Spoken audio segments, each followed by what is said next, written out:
Everyone gets excited about a new kitchen. The colors, the handles, the worktops, the island, the Pinterest boards start filling up, the samples arrive, and that part is fun. But what most people don't talk about is the process. It affects your daily routine, your budget, your patience, and occasionally your sanity. There are things no one really tells you until you're halfway through it, standing in a dusty room, wondering why the sink isn't connected yet. So in this video, I'm sharing 10 things you should know before getting a new kitchen, so you can go into it prepared, not surprised. It will take longer than you think.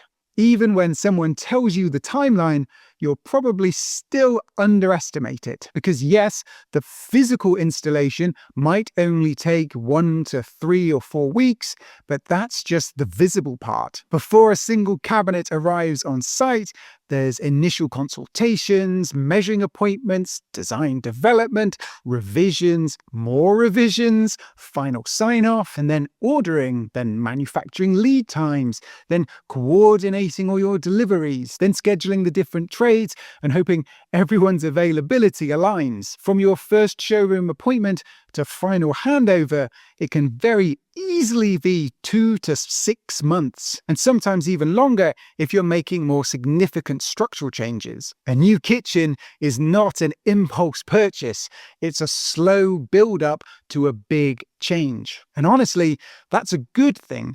The more considered the process, the better the result. But emotionally, it helps to know all of this up front, because once you accept it's a journey, not a quick swap, you'll handle it with far less frustration. You'll make more decisions than you expect.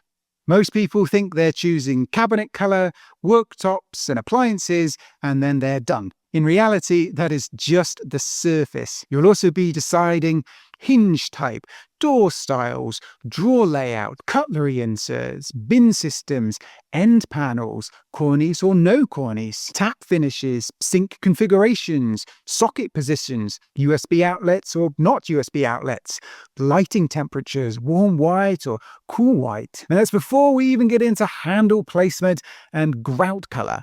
It adds up very quickly. And what no one really warns you about is that decision fatigue. At the beginning, it's all exciting. By week 4 of comparing samples, you'll start to question everything. This is why working with the right designer matters so much. Not someone who overwhelms you with 100 different options, but someone who narrows it down, guides you, explains the trade-offs, and helps you make confident decisions without second-guessing every detail. Because a new kitchen is thousands of micro decisions, and you don't want to feel like you're making them alone. Your budget needs a contingency. Let's talk about the slightly uncomfortable one, your budget. No matter how well you plan, there are always small extras that start to creep in. Electrical upgrades, moving pipe work, plastering repairs, or structural tweaks that you just didn't anticipate. Especially in older houses. Older houses love surprises. Even in what feels like very straightforward projects, I always recommend a contingency of at least 5 to 10%. Not because something will definitely go wrong, but because having that buffer removes some stress. If you don't use it, brilliant. If you do, you're prepared. And that changes the emotional experience of the project completely. The mess is real.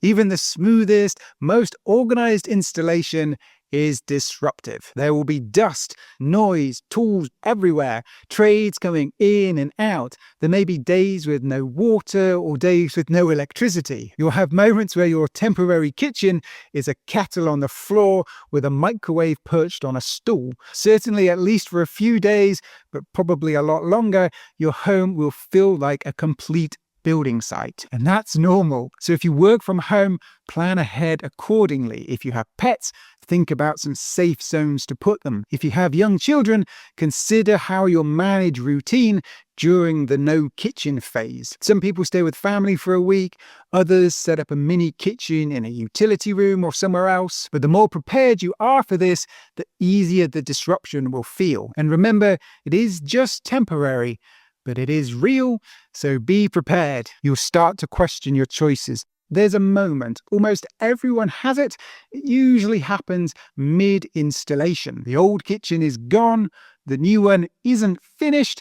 Cabinets are half-fitted. There are gaps. Panels are missing. And suddenly you think, oh, have I made a terrible mistake here? This is completely normal. A kitchen looks its worst before it looks its best. Because during installation, it's incomplete. Just carcasses and chaos. This is the awkward middle phase. Trust the process. And more importantly, trust the plan that you signed off on when everything was calm and rational. Trust that person. Once it's finished, cleaned, lit properly, and styled, it transforms. But that little wobble you're going to have in the middle, yeah, expect it. Layout matters more than looks. I say it all the time, and I'll say it again. Layout is key. Yes, aesthetics matter, but what actually determines whether you love working in your kitchen long term is the layout, prep space, appliance placement, storage zones, your traffic flow. That's what you actually feel working in the kitchen every single day. Beautiful kitchen with a poor layout becomes frustrating very quickly. A well-planned kitchen, even a simple one, feels effortless. Appliances suddenly become very important. Once you commit to a new kitchen, appliance decisions suddenly feel bigger, like much bigger. Because now you're not just replacing things, you're upgrading your entire setup. Suddenly you'll start asking things like integrated or freestanding, induction or gas. Do I want a single oven or a double? Do I need a boiling water tap? Yes or no? And this is often where budgets can start to get stretched. My advice, spend money on the appliances that affect your daily life the most. For most, that's usually the range cooker or your hob and oven setup. For families, it's also often the fridge and its capacity. Prioritize the appliances that are your main workhorses, because long after the excitement of new cabinetry fades, you'll still be using that oven every single day. Small details make a huge difference.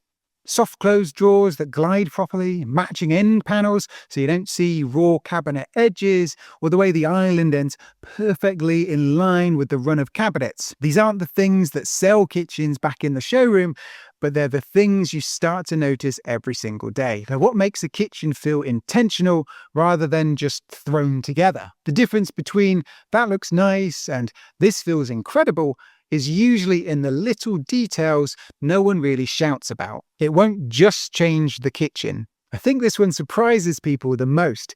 A new kitchen doesn't just upgrade the room. It often changes how you live in your home. It becomes the place where conversations happen, where homework gets done, where friends lean against the island with a glass of wine. You suddenly start cooking more and you try new recipes, and people start to naturally gather into the kitchen more. A well-designed kitchen can start to shift the social dynamics of a home. It becomes that hub.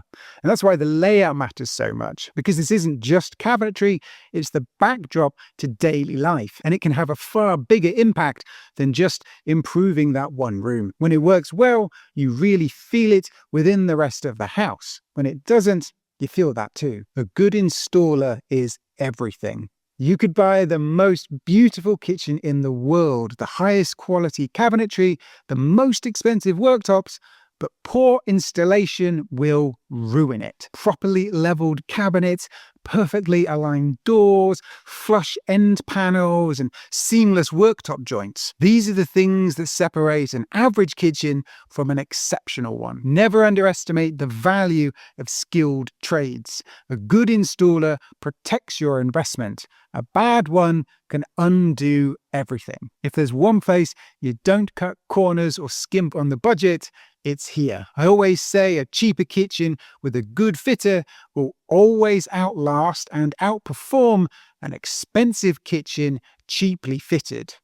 Always. Getting a new kitchen is exciting, but it's also a journey. It takes time, it takes decisions, and it takes patience. There will be moments of doubt, there will be dust, and there will be some small surprises along the way. But if you plan properly, budget realistically, and work with the right people, you'll end up with a kitchen that doesn't just look good, but also functions beautifully for years to come. Now, I'd love to know if you've had a new kitchen recently, what surprised you the most about the process, and if you're planning one, what are you most nervous about? Let me know in the comments below. If you enjoyed this video, I'm sure you'll like this one, where I talk about the biggest kitchen layout mistakes to avoid. As always, thank you so much for watching, and I'll see you in the next one.